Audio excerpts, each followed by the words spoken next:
Okay, so how can we start to nourish our best selves to live our best next life? Well, one thing I realized after last week's last video, when we did that little self-assessment on when I listed the emotions and the feelings that we have, where that affects you in your self-care, what's lacking in your self-care. And many of the things that were lacking through those feelings of those emotions were self-worth, self-love, and self-acceptance. So we all need to start owning our self-worth, because guess what? You're worthy no matter what you do. You don't have to do anything or be anything. Because you're here, you are worthy. It's in your birthright. So we have to really realize that there's no need for judgment or comparison or negativity or even any shame or guilt in anything that we've done in our lives, or that we feel like we've put shame or guilt on for things that we've done or not done in our lives. We are here and we're living our lives exactly how they should be. There's absolutely no reason to have any self-doubt about your worth. I know that's easier said than done, but make that a daily practice. Give yourself some affirmations. Just say, I am worth. Look in the mirror every day and say, I am worthy. I am worthy of all that I deserve, because you are. You are worthy for being and for life, for living. So allow yourself that compassion and the self-love and self-care that you need, and the positive self-talk that you need to remember and remind yourself and believe that you are worthy. And something that helps that is to be conscious of your self-talk, because that totally affects your worth. That totally affects your self-worth. So when you are being mindful and being aware of the thoughts that are going through your head and the self-talk that you're giving yourself, when you catch a negative thought, you're saying it or you're thinking it, just cancel it right there. Just say, cancel that thought, and change it to the positive of that. Because for every negative thought, there's a positive thought. So be mindful of your self-talk. That can really help with your self-worth. And another thing that we can do to live into our best self is to start reclaiming our personal power. I know, like in menopause, it's so easy to lose that, because that menopause, that's powerful stuff. It does kind of overtake your life and could start controlling it, because you never know what's going to happen and when. But we need to reclaim our power and not let this menopause or anything else take it away, because remember, we have everything that we need inside of us. We have all our personal power in us. It's there. It's ready to be accessed. Whether we access it or not, that's our decision. So let's change that. Let's start accessing our personal power and stop giving it away. Stop giving it away to menopause symptoms, or menopause thoughts like you're out of control or whatever, because you're not. You can be in control. Anyway, stop giving your power away to anybody else. There are lots of people that we can give our power away to.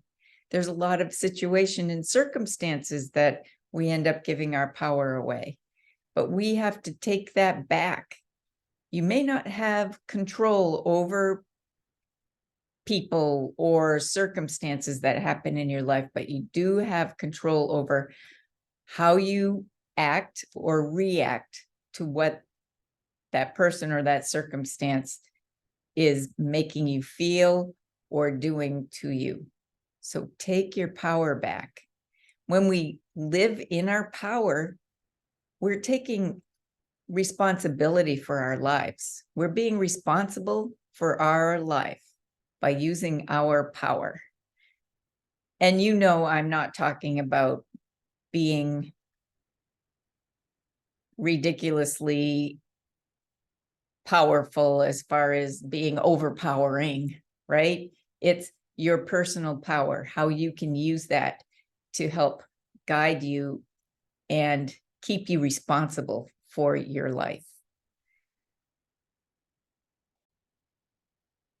So we're going to talk about prioritizing and being proactive in our self-care, which I know we've talked about last week, but it's just so important now to make yourself your priority, because up until now, as most women, we have constantly just given of ourselves to everybody, to our families, to our schooling, to our career, to our work, to helping everybody else at work, to helping our families and our partners, and helping our community, giving, and doing all this stuff.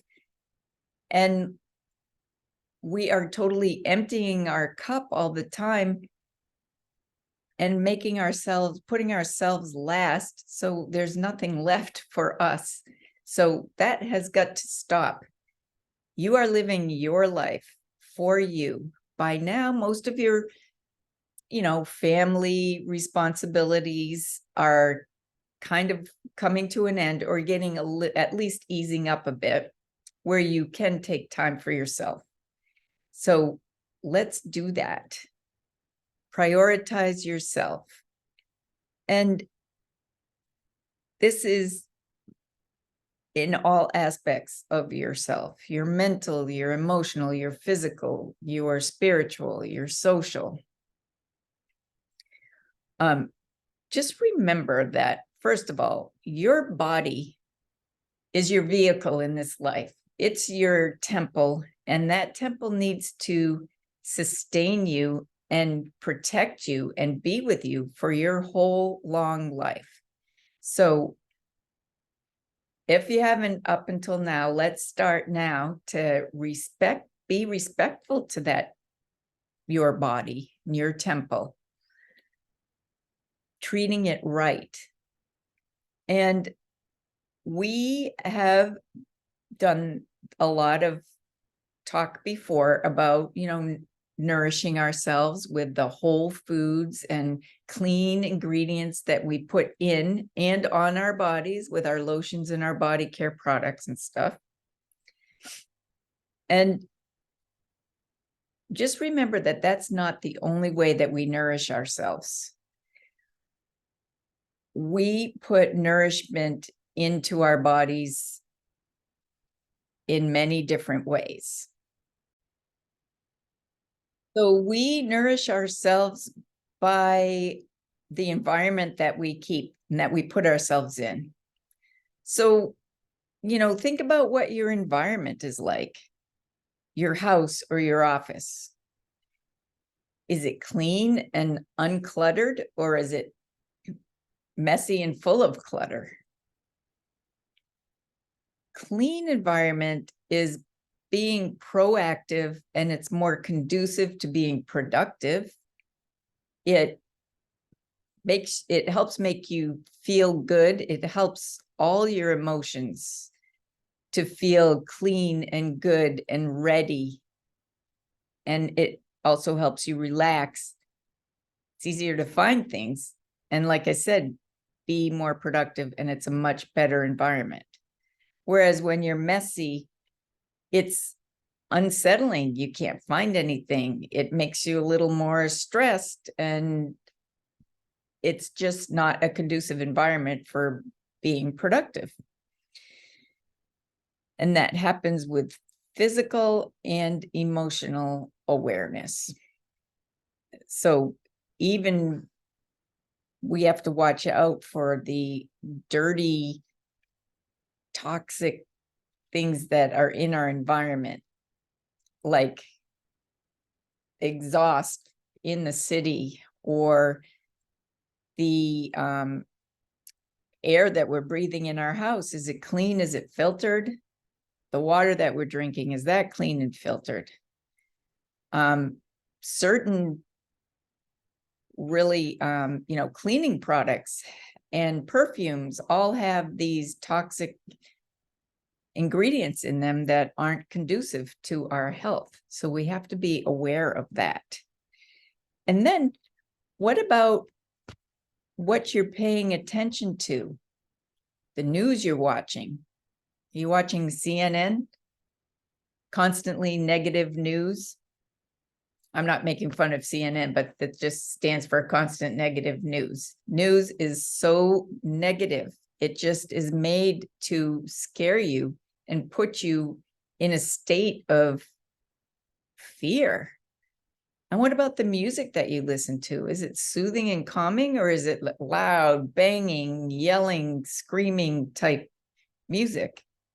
That can't be calming to your nervous system. Or the movies that you watch on TV, watching war movies or horror movies all the time.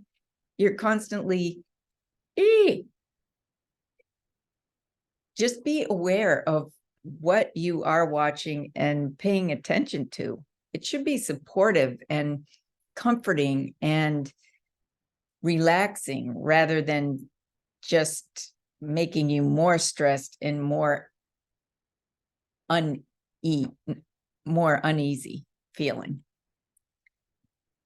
And because with all the chaos and everything that's going on around us right now, we don't need more negativity.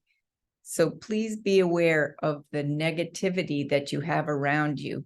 And that also includes things that you've been putting up with and tolerating for a lot of your life, such as people, or a job, or the place that you're living. The people that you hang out with, are they fun, happy? They support you, they bring you joy, or do they drain you? Are they mentally and physically exhausting? Are they negative Nellies all the time? Do you really need to be around people who are like that? And yeah, they could be your partner. It could be a sister or brother. It could be a friend. But just remember that you are living your life, and it has to be working for you.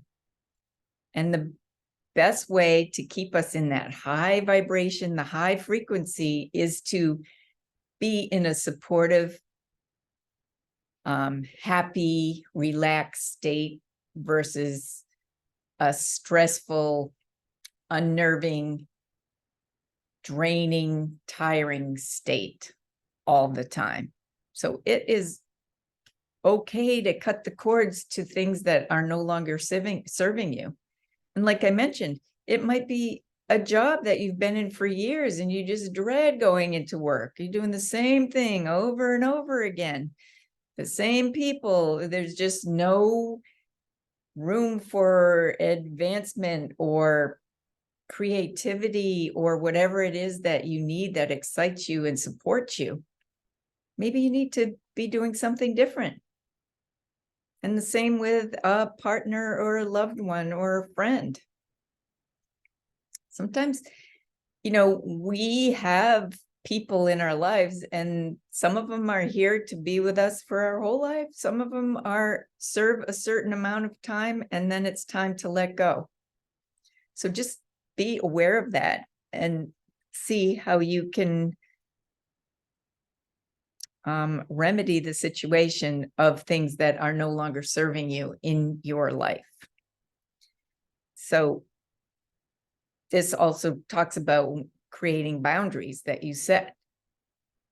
So you need, if there are negative people that you don't feel is right to cut ties with, then learn to set your boundaries with them, or learn to say no. If you know that, you just can't handle that person for doing something that you're supposed to be doing, just tell them, that you can't do it right now.